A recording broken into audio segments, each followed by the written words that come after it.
You trust the number in your bank account. You trust the paper in your wallet. You trust the system that tells you both are safe. History has a brutal message for people who trust too easily. You will be wiped out. Collapse doesn't announce its arrival.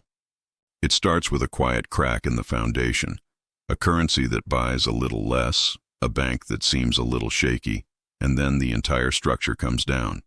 For the unprepared, it is financial ruin. But for the few who understand the patterns, it's just history repeating itself, because history has left behind a playbook, a set of 5 unbreakable rules for what and who survives when money fails. Rule number 1. Trust math, not magic. Every failing government makes the same magical promise. We can create wealth by printing it. Rome did it first. To fund their legions, they slowly diluted the silver in their denarius coin until it was just a tin-plated fake. For a while, the magic worked. Then the math caught up. Trust vanished, trade froze, and the mightiest economy in the ancient world rotted from the inside out. 2,000 years later, the Weimar Republic in Germany tried the same trick, printing marks to pay war debts until people were carrying wheelbarrows full of cash to buy a single loaf of bread. The lesson is the same. Currency is a measuring stick. When rulers start changing the inches, the entire system becomes a lie. Real value flees to assets they cannot print. Rule number 2. Own the asset, not the promise. Your money in the bank isn't a box of cash with your name on it. It's a promise. An IOU from an institution, and promises can be broken.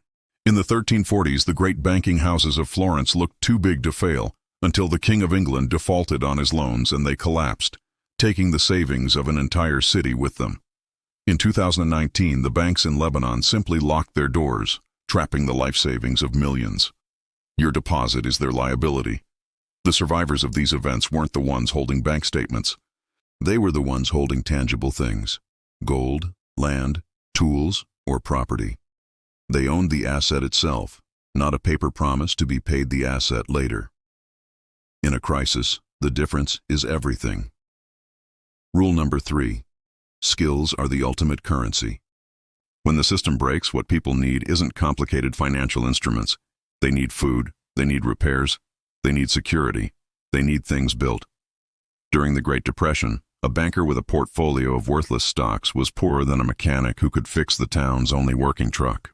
In the collapse of the Soviet Union, a university professor would trade their family heirlooms to a farmer for a sack of potatoes.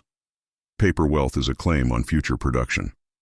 But when the future is uncertain, the only thing that matters is present production. The ability to do something useful is the one asset that can't be inflated away or frozen by a bank. It is the final reserve of value. Rule number 4. Crises are a transfer of wealth, not a destruction of it. When markets crash, wealth doesn't just vanish into thin air, it moves. It is transferred from the panicked and the over-leveraged to the patient and the prepared. After the 2008 financial crisis, while millions of families lost their homes to foreclosure, private equity firms with cash on the sidelines bought up those same properties for pennies on the dollar, becoming the largest landlords in the country. After the Black Death wiped out half of Europe, survivors with liquidity bought up land and assets for a fraction of their former price, creating a new middle class. A collapse is a fire sale. For those holding worthless paper, it's a tragedy. For those holding real cash or assets, it is the single greatest wealth-building opportunity of their lifetime. Rule number 5. The system is designed to protect itself, not you. When a crisis hits, the first priority of any government or central bank is to save the system. The banks, the institutions, the currency itself. Your individual survival is a distant second. In 2008, the banks that caused the meltdown received trillions in bailouts, while homeowners received foreclosure notices. During the pandemic, asset prices were inflated to protect markets, enriching the wealthy while wages for ordinary people stagnated against inflation. The lesson is brutal but clear. No one is coming to save you. The ultimate responsibility for protecting your wealth, your family, and your future rests entirely on your shoulders. The people who survive are the ones who understand this rule before the crisis begins. So look at these 5 rules. Trust math. Own real assets. Build real skills. Understand that crisis is a transfer, and know that you are on your own. History has laid out the blueprint. Whether you choose to read it is up to you.